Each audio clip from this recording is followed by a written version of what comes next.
You're listening to PetLifeRadio.com.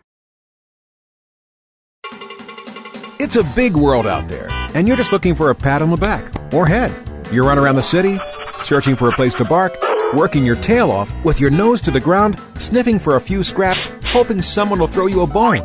You take each lead, collar after collar, hoping one day to take a bite out of success and become the top dog. Fortunately, you come home each day to open arms, open cans, a drink waiting for you, and a comfortable place in front of the TV set. You know you've got it good, really good, because after all, it's a doggy dog world out there. Pet Life Radio presents It's a Doggy Dog World with your host, pet expert, and award-winning author Liz Palaika, and this week's co-hosts Kate Abbott and Petra Burke. Hi, welcome to It's a Doggy Dog World. I'm Liz Palaika, and with me today are my good friends Kate Abbott. How do? And Petra Burke. I know, she's like, hello. She's out of order. Yeah. I know. Well, that's because you're here, and Petra's there. The round table seating has changed. And also with us today is one of Kindred Spirits trainers, Melissa Duffy. Hello. And today we're going to revisit disaster preparedness. We've talked about it in a previous podcast. I think we recorded one back during some of the Southern California wildfires. But it seems like there's disasters all over the world right now. The ones in Japan, obviously, are horrendous. There's wildfires burning out of control as we tape this in Texas right now, in Colorado. And as Southern Californians, we're used to wildfires. Unfortunately, we see them far too often, and earthquakes. So I think it's about time to revisit disaster preparedness. So anyway, hold on, take a listen to our sponsors, and we'll be right back. Sit. Stay. It's a Doggy Dog World. We'll be right back after a short pause. Well, 4 to be exact.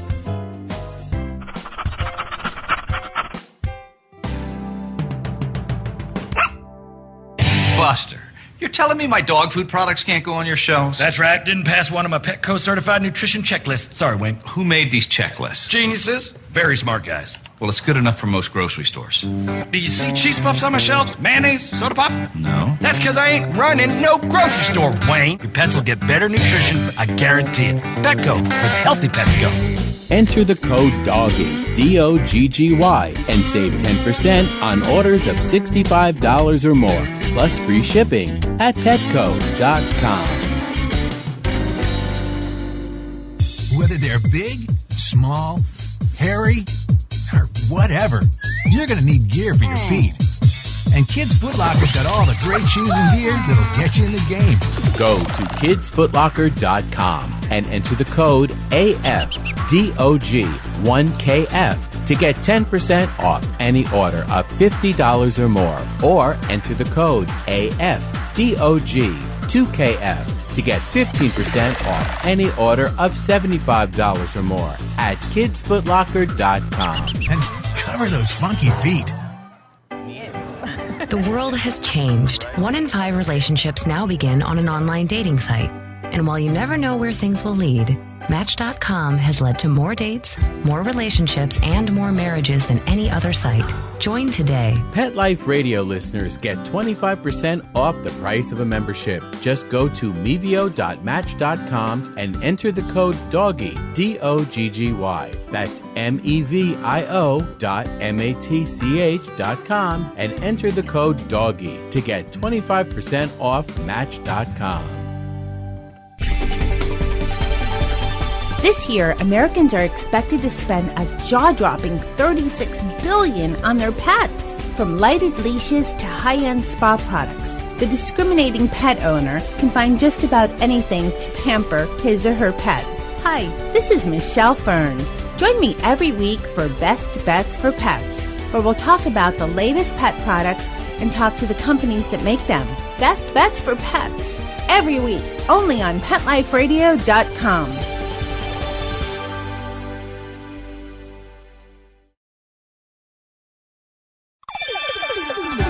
Let's Talk Pets on PetLifeRadio.com. We know you're begging for more. So back to It's a Doggy Dog World with your fetching hosts, Liz Palaika, and this week's co-hosts, Kate Abbott and Petra Burke. Welcome back to It's a Doggy Dog World. Talking about disaster preparedness, I think the first thing we have to talk about is a first aid kit. And my first aid kit is kind of legendary. You do have the best. Kit is not enough. It's a box. Yeah. Well, it's a big plastic flip-top box, and it passed a retired emergency room nurse test. It passed her test. We had an event here at the training yard recently, and she went through the first aid kit before the event, and she had no complaints. I think her comment was, well, I don't have to go to the store to get anything. Everything is here. But how many times does that first aid kit come into use? I mean... At least once a week. Well, for some little thing. Maybe a Band-Aid, some cortisone cream, some antihistamines, aspirin, ibuprofen, and then, a couple times for dog bites or cuts or dislocated finger, Kate. Pepto-Bismol. So a good first aid kit is definitely imperative. First thing, let's talk about what you need in it. Scissors, tweezers, and scissors, sharp ones and rounded ones.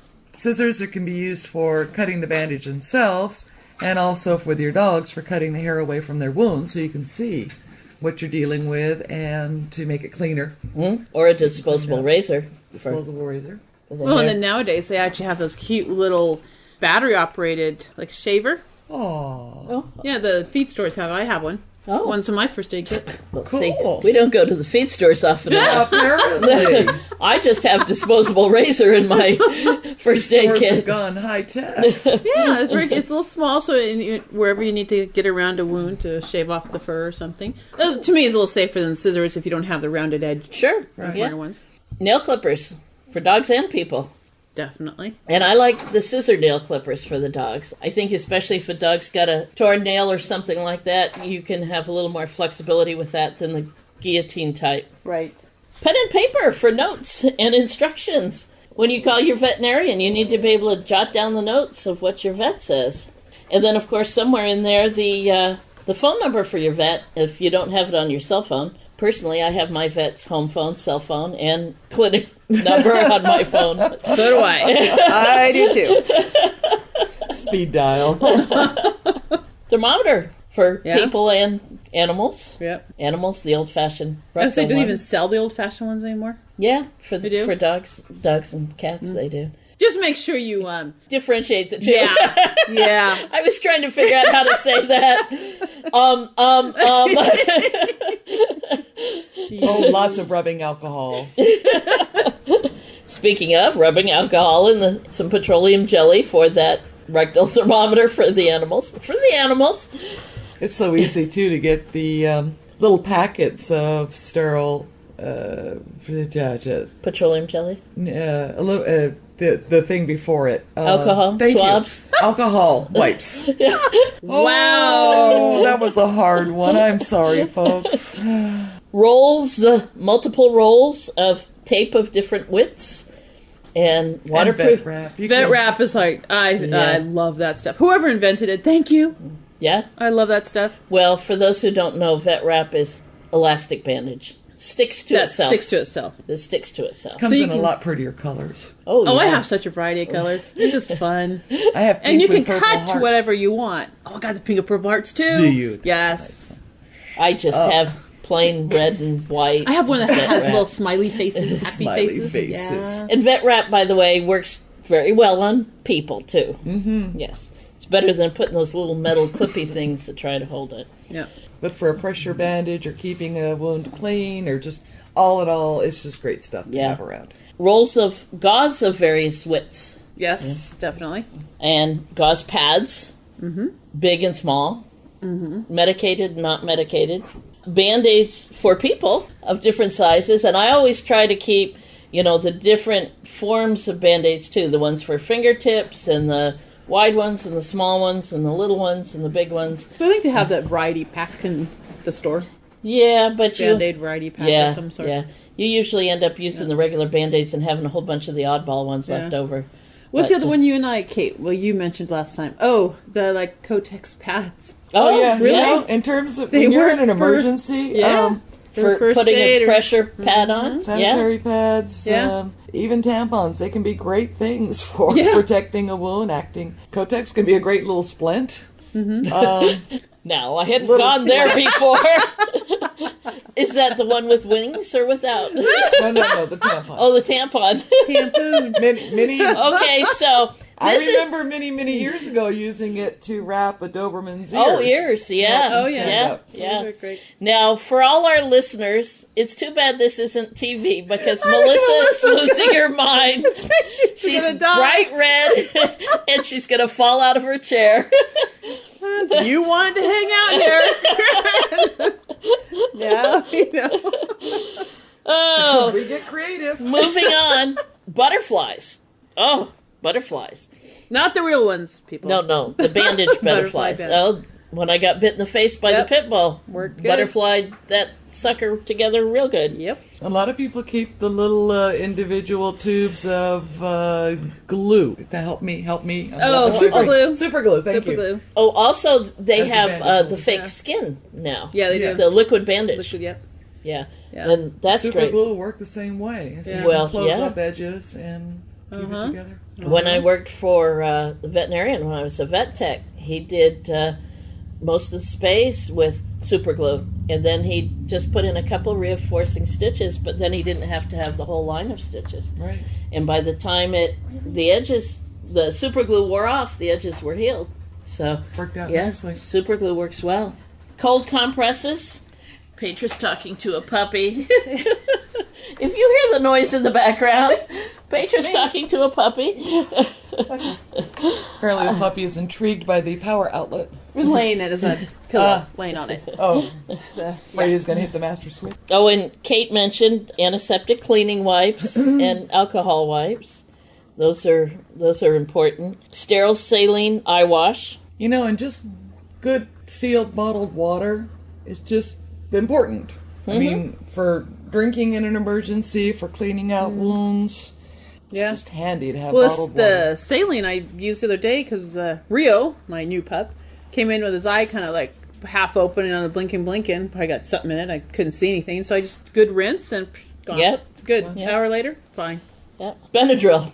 Oh my gosh, did we go through the Benadryl? Yep.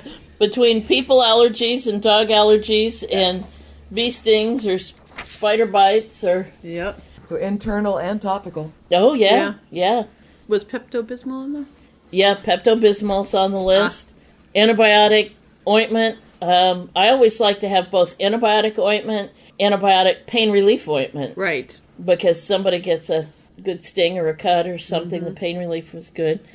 Bactine, not just for wounds, but also if a dog's scratching a little too much, you can put some Bactine on it, and it tastes bad, and it relieves the itch. Hydrocortisone cream For itching and swelling. for itching and swelling. What's the other one I keep? Antiseptic wash. The Johnson & Johnson in the blue bottle. Yeah. That's really Clear good if a blue hot kinda spot looking. starts or something like that. Spare leash and collar. Yeah. Can be handy if you've lost it, broken it, or you might need a muzzle. Need a muzzle. I like the gauze. It's a little easier to work with, but in an emergency, leash will work great for a muzzle. Oh, yeah. Yeah. Or even you got the vet wrap. Thinking even if you don't have that, the ACE wraps. Yeah. For a variety of other reasons, too. But if you don't Whatever have the is vet wrap. whatever is easiest to grab. Uh-huh. What else, Kate? What's on your list for a first aid Well, kit? we often mention styptic for, torn nails and things like that. But again, you want to get creative. You're out camping. Bar of soap, cornmeal, flour, just about anything that'll help it clot. And that way, styptic is designed for that. Yeah. Either styptic pencil or styptic powder. Powder's usually easier for a torn nail. Right. Get it to You stick just in there. pack it. Yeah. And I'm a tweezer aficionado. I like Oh, good yeah. tweezers. Oh, well. Oh, definitely. That was second on my list after scissors was tweezers, both large and small. Yeah. I hate the ones that won't pick up a splinter. They're useless. So they need to be good quality tweezers. Check them out ahead of time. You know what I do? People probably look at me weird. I sit there and just look in the store. Okay, does this work? Let me think. Does it Can I have take a my good hair? action? Okay, will it touch? Right. Yeah. Jeez. Important. When that splinter is hurting, you want it out. Yeah, immediately. But don't use... Not like, hold on a second, I think I got it. Yeah, and don't use tweezers on insect bites, insect stings if you're going after the stinger itself. Because then you just squeeze all the remaining venom back into you. So scrape it and flick it out. Even though you're holding your finger going, ow, scrape. Scrape and flick. Scrape and Although I'm not sure those weren't exactly the words I was using. And I've even used a credit card, an old library card or something like that. Yep. Keep in there, flick it out. Of course, I just call Petra because she's got the fingernails. She's got the nails, yeah. Yeah, I'm always ready. Fingernails. You're pretty good on splinters too, with those fingernails. Yeah. Ticks. Moving to ticks. Don't need tweezers, got nails. Yeah, don't try to burn a tick out or a burn your dog. Yeah, just hang on gently and pinch and pull. Pinch his little head, get a bit of skin, and pull the whole thing out. But ease it out. Don't rip off the head. Yeah, that'll make it worse. And then don't just drop it on the ground and go, ooh! Kill the sucker. Kill it.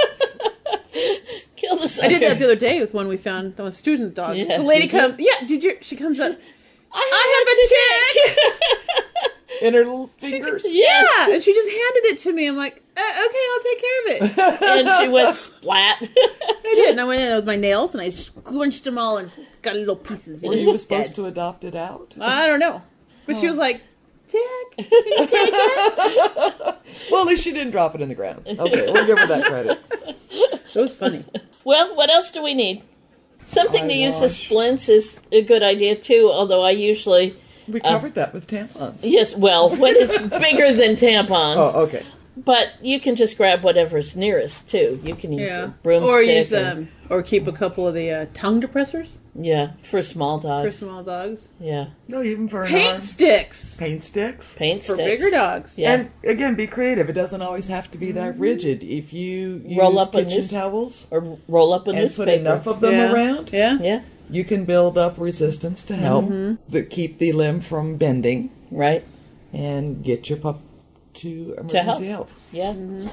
One thing with the first aid kit is check it fairly regularly because medications especially will expire. Many of them have a good 2 or 3 year expiration date, but I remember one time I went through the first aid kit, I think before we were going camping, and some stuff had expired like 3 years previously. Yeah. And do not use stuff that's been expired for, maybe if it's only a month, it's okay, but any longer than that because they change. Exactly. Some of them get weaker, some of them get stronger. So don't use them if they've been expired for any period of time. So go through it every 6 months or so. The same ER nurse that checked ours was saying that when you change the batteries in your smoke detectors, check your first aid at the same time. Well, my smoke detector's electric, so it doesn't... Well, okay, when you change your clocks. They're radar controlled. On January 1st. When you're looking in the first aid kit for something for the hangover, check the rest of the expiration dates too. I don't drink. So for the rest of us, we completely understand, Kate. But I do check it every 6 months. Find some anniversary. I do check it every 6 months or so, yes. But for everybody else, yes. Those are good reminders. Find some There's exceptions to the rule, Liz. Well, I'm an exception to all those rules, right? And then know your own particular dog's possible emergencies. Bev and Molly has Addison's. Right. That could mean low blood sugar drops. So she carries, well, actually, from some of the coffee places, she got honey in a tube. Oh, sure. It's great. Yeah. She can dump that. Yeah. So there's all sorts of things you can carry. So if she notices that Molly's, staggering or looking a little disoriented, she can give her a little sugar. Sure. Which is good for people that need it too. Another good idea for a first aid kit is a first aid book. Yeah. One for people and one for pets. And in a podcast, we're talking about first aid, including emergency first aid, and talk about the American Red Cross Emergency Pet First Aid course. But they have a handy dandy little book. It's not super complete, but it's a good basic first aid book. And I suggest you have a copy of something like that in the first aid kit also. For vet techs, former vet techs, Kate and I we tend to just do stuff. But if you've not had any experience in that, then it's a good idea to have a book, at least as a good reference. The best stocked first aid kit in the world won't do you any good if you don't know how to use it. Right, exactly. Yep. So, yes, and let me reemphasize that. The Red Cross does have first aid classes for pets. Dogs and cats. All right, well, that's our first aid kit. So take a listen to our sponsors. We'll be right back, and we'll talk about the disaster preparedness kit. What else do you need besides a first aid kit? So hold on, we'll be right back. Sit. Stay. It's a doggy dog world. We'll be right back after a short pause. Well, 4 to be exact.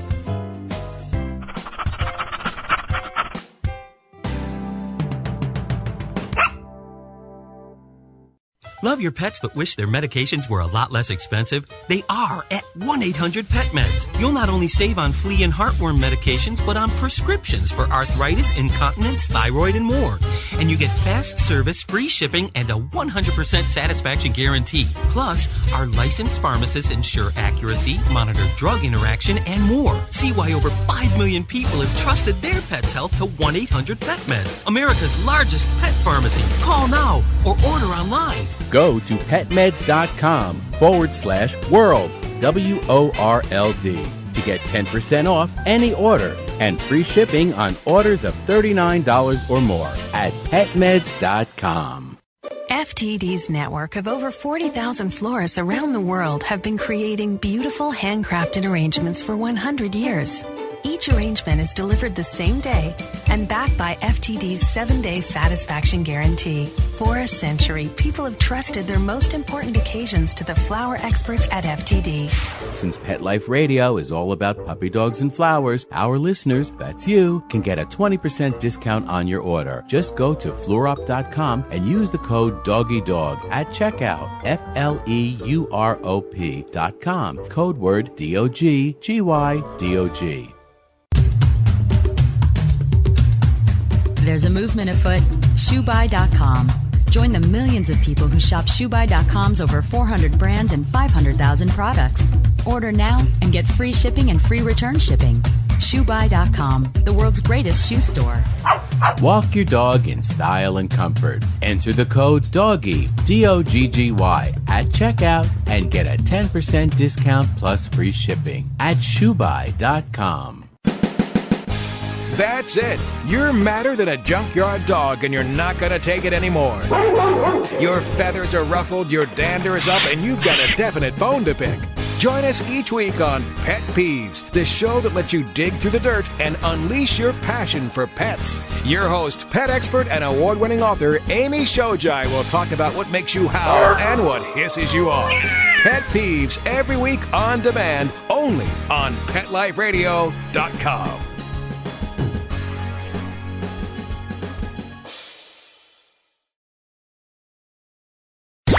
Let's talk pets. Let's talk pets On Pet Life Radio. Pet Life Radio. PetLifeRadio.com. We know you're begging for more.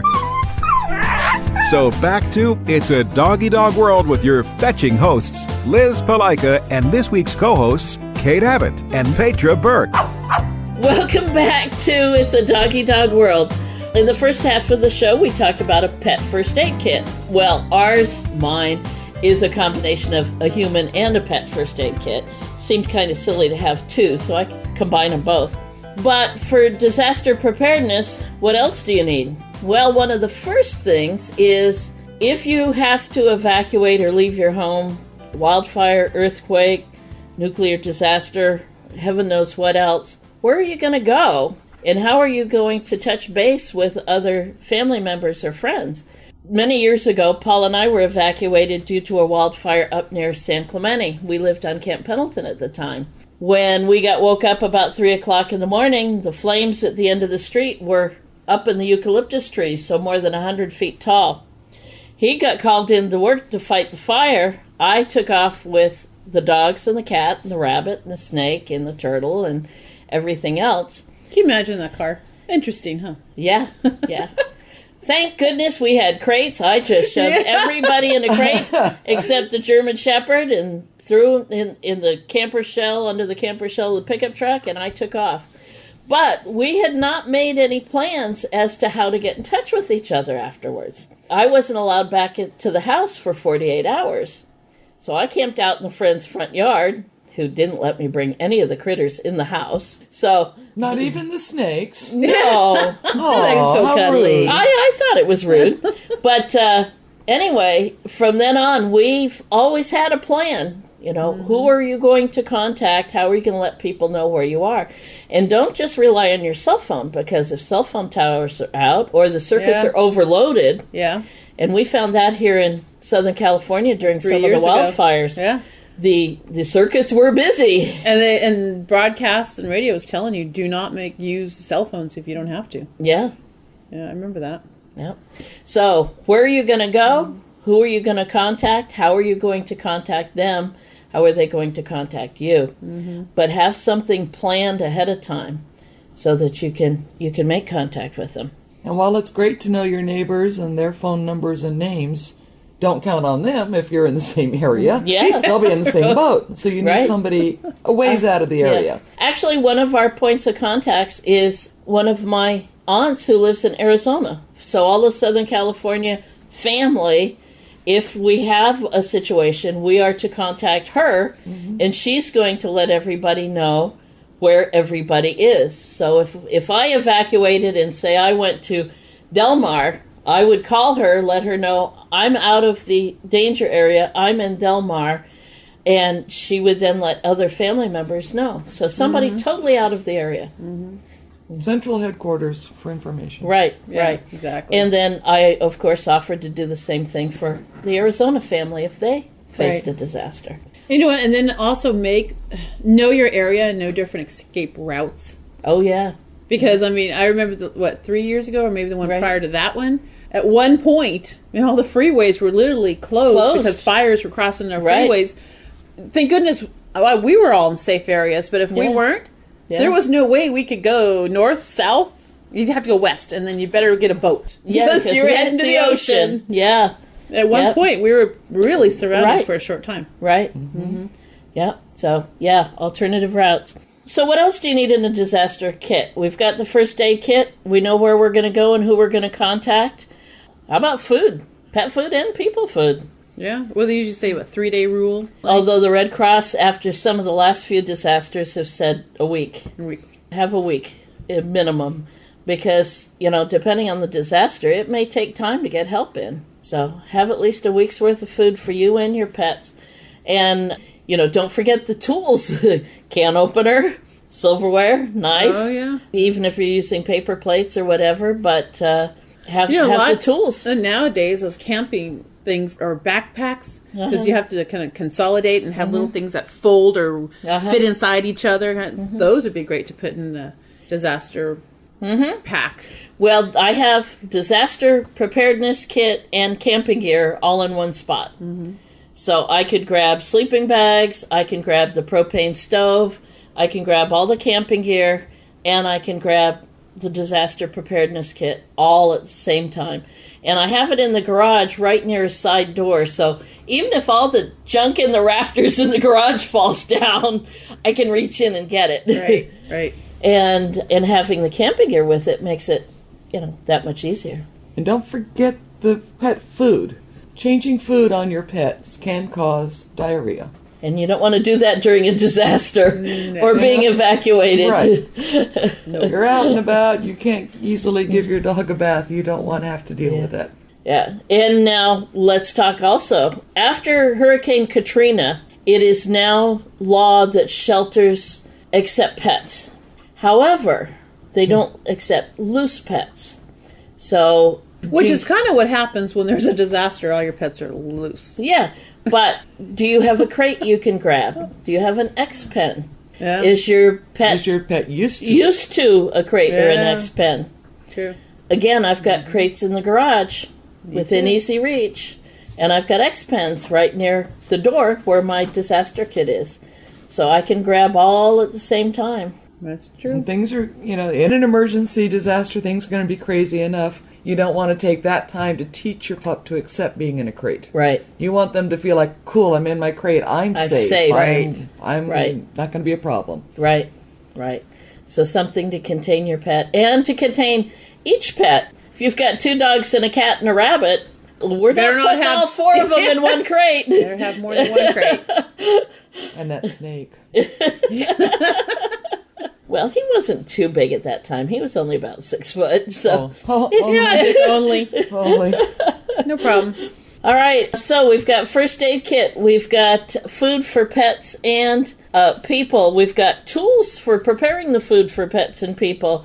We've got crates and X-Pens. How about medications for the pets and the people? You know, if you or a family member or your pet is taking medications, is that easy at hand? Can you grab it? And how about a prescription for those in case you run out? True. And then I'm trying to think somewhere, maybe your emergency contact. Like, it would be my sister in our case, because we talked to her, but she would have a list of any of the pets and who they are, what they are, pictures of them, breeds, and then if there is any medication. Pictures. Photos. Just in case you get separated. Yeah. Send photos to your contact. I like that. And then on the crate, and then in your emergency kit, and if you get separated so that you can identify and let other people know what and who to look for. Including the microchip information. Right. So in case your pet is found and scanned, you've got the microchip information. It does make us sound like we're having to rent a U-Haul. Not really. But it's not that bad. You know what? Other than the crates and the X-Pens, 1 trash can. 1 plastic trash can with wheels. And that's what a lot of the experts like FEMA and the Red Cross recommend, is have 1 plastic trash can on wheels that you can grab and drag with you, that'll fit in your trunk of your car, or, you know, for those of us with a bigger car, you just load it up anywhere. And you can just grab it and go. The crates and the X-Pens obviously would be bigger, but the rest of it, you can fit an awful lot in a trash can. Yeah, I've got one. Yeah. Change of clothes for the people. Space blankets. Space blankets. Those don't take up any room at all. No, they don't. Just fold them up. How about a couple changes of clothes? Socks, underwear, jacket. And then some of the listers. Raincoat. You can get those. Yeah, nice. Ponchos. Little ponchos. Yep. Hey, how about a toy? Yeah. Deck of cards. Radio. Oh, radio's important. Battery operated. Battery operated or a crank or something. But you want to be able to hear the news. Right. But, you know, a toy for your puppy dog so they're not pulling their hair out like you are. And then you will be if they are. Right. Something for them to do, too. Anything else? Chocolate. For you, not your dog. White chocolate. Chocolate makes every emergency a little bit easier to handle. That sounds good to me. Sounds good to me. All right. Well, I think that's a good start. If you go up to the Red Cross, American Red Cross website, they do have a list on disaster preparedness and some things to put in your kit. It isn't specifically for pets, but if you combine your pet's needs with your own, then you could put together a good kit.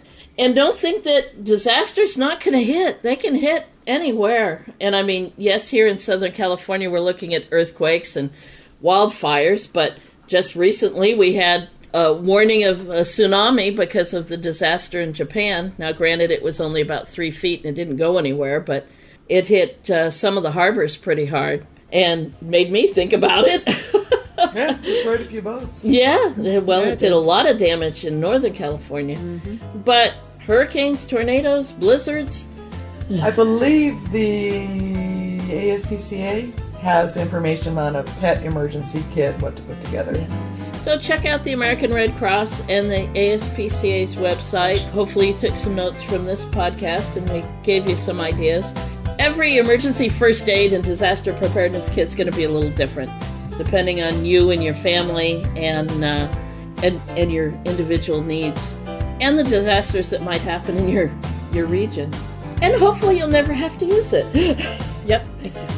So on that, we will close for this podcast, and hopefully you'll tune in for another one. Bye-bye. Bye-bye. Take care. Bye-bye. Having a rough day? Longing for the dog days of summer? think your fun, furry friend lives a dog's life? Well, find out everything you're begging to know as Pet Life Radio presents It's a Doggy Dog World with pet expert and award-winning author Liz Palaika. Every dog has his day, and you'll find out how to make your dog's day fun and rewarding every week on demand, only on PetLifeRadio.com.